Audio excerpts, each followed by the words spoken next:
हर हर महादेव। उस मार्ग पर तो अवश्य चलना होगा।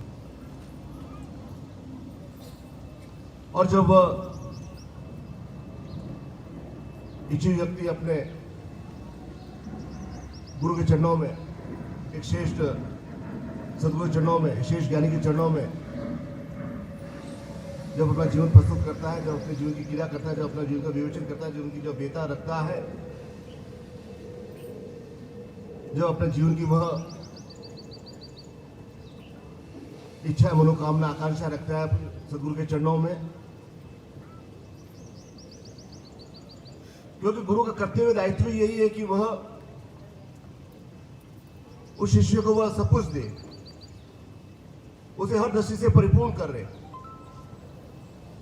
यदि वह परिपूर्ण नहीं करता है शिष्य के जीवन को, चाहे वह भौतिक से हो चाहे आध्यात्मिक, तो वह गुरु कहने लायक है ही नहीं, वह सदगुरु है ही नहीं। वह गुरु बनने के लिए लायक ही नहीं। और जब वह तो उसे वह उन क्षणों का चुनाव करते हैं सदगुरु, क्योंकि वे जानते हैं कि ये जीवन की जो एक मूल्यवान जो क्षण है, ये प्रत्येक में नहीं आते हैं, हर दिन नहीं आते हैं, हर महीने नहीं आते हैं। तो वह उन क्षणों का चुनाव करता है, वह उन श्रेष्ठ किरणों का वह चुनाव करता है, और उस चुनाव के बाद उस शिष्य के अंदर उस विशेष आयामों के माध्यम से उसके अंदर वो ज्ञान उड़ेलता है, जिसे तपस्या कहते हैं। अपनी तपस्या को अंगित करता, क्योंकि प्रत्येक को यह प्राप्त नहीं होता है। लाखों लाखों करोड़ों लोग घूम रहे हैं, प्रत्येक को अवस्था प्राप्त नहीं होती है। जो इच्छुक है, जो गुरु की शरण में है, जिसके अंदर गुरु के प्रति चिंतन है, भाव है, श्रेष्ठतम क्रिया है, एक समर्पण की आस्था, विश्वास है, प्रेम है, जो निस्वार्थ भाव से सेवा कर रहा है, जो गुरु कार्य कर रहा है, अपने गृहस्थ जीवन का वह गुरु की क्रियाओं को, वह गुरु के चिंतन को, गुरु की वाणी को वह अपने जीवन में उतार रहा है, उसे वह तपस्या अंगित करते हैं, उसे वो चेतना देते हैं, उसे वो ज्ञान देते हैं उन विशेष क्रियाओं के माध्यम से। क्योंकि जब गुरु का आशीर्वाद प्राप्त होता है तो दो प्रकार से आशीर्वाद प्राप्त होता है। एक पीठ पर हाथ फेरने से, दूसरे नेत्रों के माध्यम से। क्योंकि जो भी हम क्रिया करते हैं, जो हम वह हमारे नेत्रों में दिख जाती है। यदि मैं प्रसन्न हूं तो वो नेत्रों के माध्यम दिख जाएगा, यदि मैं क्रोध में हूं तो नेत्रों के माध्यम दिख जाएगी। गुरु जी आज क्रोध में है, गुरु जी आज प्रसन्न में है। जो भी अंदर के जो भाव है, जो भी अंदर की जो क्रिया है, वह सब कुछ नेत्रों के माध्यम से दिख जाता है। तो नेत्रों के माध्यम से सदगुरु उस शिष्य के अंदर उस ज्ञान को उड़ेलते हैं, जिसे इस जगत में एक सतीपा दीक्षा के माध्यम से विशेष दीक्षा के नाम से जाना गया। पीठ पर हाथ फेरने से भी आशीर्वाद प्राप्त होता है।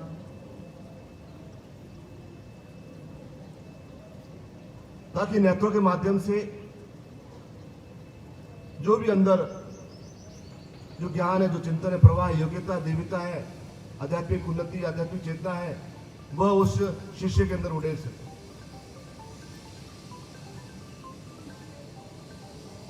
इसलिए इन नेत्रों के माध्यम से वो तपस्या को उस शिष्य के जीवन में उतारते हैं, ताकि वह चैतन्य बना रह सके, वह उसके जीवन में ज्ञान प्राप्त हो सके। क्योंकि जहां ज्ञान है वहां विजय है, जहां ज्ञान है वह सर्वश्रेष्ठ जीवन है, जहां तपस्या है, जहां हजारों आध्यात्मिक उन्नतियों का जहां प्रवाह है, वह सब कुछ है।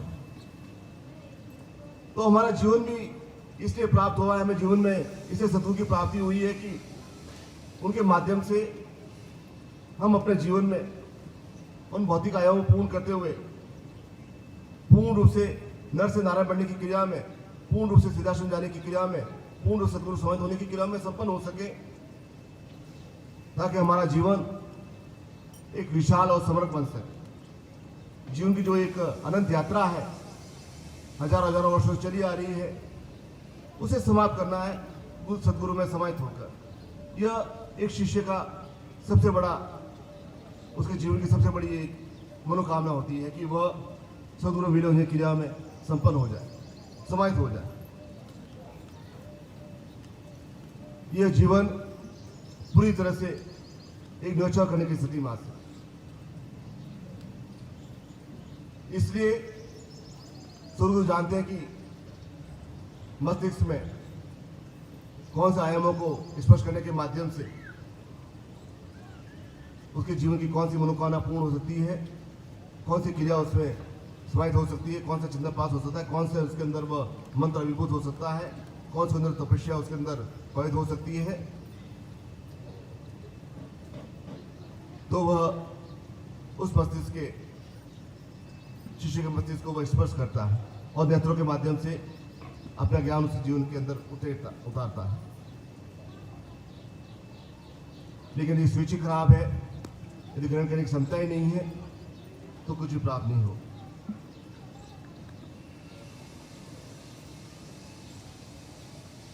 और आध्यात्मिक क्रिया का इस संसार में, जब से संसार बना है, जब तक संसार अनंत रहेगा, तब तक एक आध्यात्मिक मनुष्य के जीवन में अवश्य संकल्प रहेगा। वह जीवन में निरंतर वह प्रयास करेगा कि मुझे इस जीवन में जो अज्ञात रहस्य है, जो अनंत यात्रा है, जो ऋषि मुनि तपस्वियों ने जो सिद्ध की है, जो श्रेष्ठ सद्गुरुओं के पास, जो ईश्वर के पास जो ज्ञान है, चाहे शिव के पास हो, कृष्ण के, जो महावीर के पास, बुद्ध के पास है, जो राम के पास है, वह ज्ञान मुझे प्राप्त हो, वह चिंतन प्राप्त हो। मैं अपने जीवन में उस कुंडी उजागर कर सकूं, सहता को उजागर कर सकूं, मैं अपने जीवन में अन्य लोगों को विचरण कर सकूं, मैं अपने जीवन में रुद्र रूप सकूं, मैं अपने जीवन में शिव को, सब कुछ मैं अपने जीवन में स्वयं देख सकूं। क्योंकि यह एक जो आध्यात्मिक जीवन में आगे बढ़ता है, उसके अंदर जीवन में वह अवश्य आता है। जो भौतिक अवस्था में रहेगा, उसके जीवन में वह सब कुछ वह उसे अनदेखा कर देगा, उसके जीवन में कुछ प्राप्त वह होगा ही नहीं।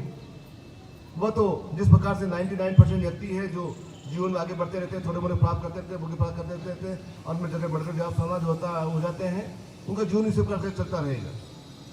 चाहे उन्होंने बड़े बड़े भवन बना लिए हो, चाहे बड़े बड़े उनके गाड़ियाँ हो, लेकिन उनका जीवन मर को जाकर समाप्त हो जाता है। लेकिन जिसके अंदर एक शिशु भावना होती है, एक आध्यात्मिक चिंतन प्राप्त होता है, जो गुरु के किरणों पहुंचता है, वह एक भौतिक अवस्था तो प्राप्त करता है, उसकी चिंता तो अवश्य भौतिक अवस्था में रहता ही है कि भौतिक अवस्था में मेरी पूर्ण हो, भौतिक इच्छाएं पूर्ण हो। लेकिन वह साथ ही साथ यह भी चाहता है कि मुझे आध्यात्मिक चेतना भी प्राप्त हो। वह शिष्य हो ही नहीं सकता जो केवल एक भौतिक पक्ष को ही जागृत करे। वो शिष्य हो ही नहीं सकता, वो शिष्य बन ही नहीं सकता। फिर तो वह एक प्रकार से वह निष्क्रिय है, एक प्रकार से वह एक अभागा शिष्य है। तो इसका तात्पर्य कि वो उसके अंदर एक आध्यात्मिक चिंतन उसे अवश्य प्राप्त है, वो आध्यात्मिक चेतना को प्राप्त करना चाहता है, वो अपने जीवन के लक्ष्य को प्राप्त करना चाहता है, जीवन के उद्देश्य को प्राप्त करना चाहता है, जीवन के पराकाष्ठा को समझना चाहता है, जीवन में गुरुत्व क्रियाओं को समझना चाहता है, गुरुत्व को प्राप्त करना चाहता है, जीवन की श्रेष्ठतम अवस्था को प्राप्त करना चाहता है। क्योंकि वह एक शिष्य है, वह कोई हार्डवाश का व्यक्ति नहीं है। उसके अंदर वह एक अटूट भावना, एक अटूट प्रेम सद्गुरु के प्रति उसे प्राप्त हुआ। इसलिए वो उन ज्ञान को प्राप्त करने के लिए संकल्प रहता है, जिसे प्रमाण पाशुवन कहते हैं। जिस प्रकार से भगवान श्री कृष्ण इस संसार में रहे, हर समय निर्मल और संतत बने रहे, उनके ऊपर किसी प्रकार आश्रय भी लगा, किसी प्रकार का वह,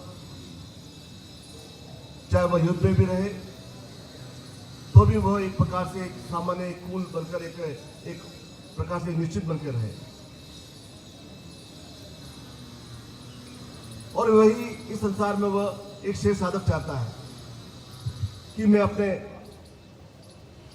जीवन में हर समय एक शांत और एक अधीर और एक श्रेष्ठ की मुद्रा में रहूं। मेरे जीवन में किसी प्रकार का आक्षेप नहीं हो, मैं किसी प्रकार सतर्क नहीं रहूं, मेरे जीवन में किसी प्रकार का कोई अनगन क्रिया नहीं रहे। एक निश्चित क्रिया के माध्यम, निश्चित गति के माध्यम से, एक निर्बाध, एक पूर्ण रूप से चैतन्य अवस्था के माध्यम से मैं अपने जीवन में आगे बढ़ता रहूं। वो होती है एक प्रमाण पाशुवन की क्रिया। वो प्रत्येक साधक चाहता है कि मैं जिस प्रकार से एक आध्यात्मिक जिंदगी में आगे बढ़ चुका हूं, मेरी हर समय तपस्या पूरी होती रही, हर समय में मैं साधना संपन्न करता रहूं, हर प्रकार से जीवन में आगे बढ़ता रहूं, मेरे जीवन में विषमता नहीं हो, ताकि इस मार्ग पर मेरे अंदर कोई अवरोध नहीं आए, इस मार्ग पर मेरे अंदर कोई रुकावट नहीं हो, चाहे वह परिजनों के माध्यम से हो, चाहे स्वजनों के माध्यम से हो, चाहे वह संसार के आसपास के व्यक्तियों के माध्यम से हो। वह शांत और स्थिर बना रहना चाहता है, क्योंकि वह एक शिष्य है। और जब वह शिष्य बनता है और जब वह गुरु के चिंतन में आता है, गुरु की क्रिया में आता है और सीधा समझाने के लिए उसके लिए मानस बनता है, तो माता कहने से वह सब कुछ प्राप्त नहीं होता है। जब वह निरंतर गुरु के सम्मुख रहकर हर समय गुरु के चिंतन में आकर एक शिष्य का जरूर उदाहरण लेकर, शिष्य अर्थात हर समय अपने जीवन में चौका न रहे, हल्की से आठ आए तो उसकी निंदा खुल जाए। शिष्य अर्थात हजार मील दूर बैठा हुआ है, लेकिन जैसे ही सतगुरु स्मरण किया, जैसे नमन किया, आंखों में अश्रु आ जाए, उसका गला रुंध जाए, तो वह एक शिष्य है।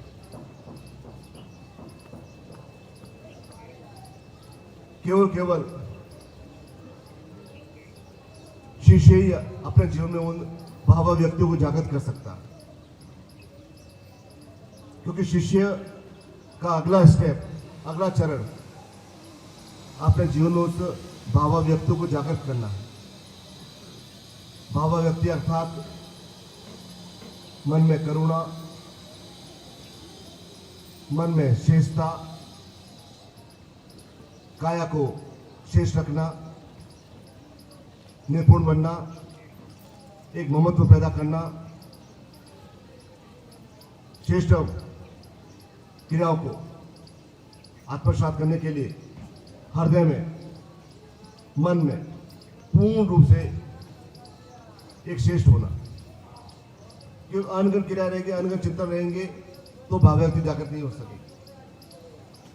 इसलिए जब वह शिष्य बनकर जब जीवन में वह कार्य करता है, शेष कार्य करता है और गुरु के चिंतन में समाहित रहता है, तो उसके अंदर वह भावव्यक्ति जागृत होती है।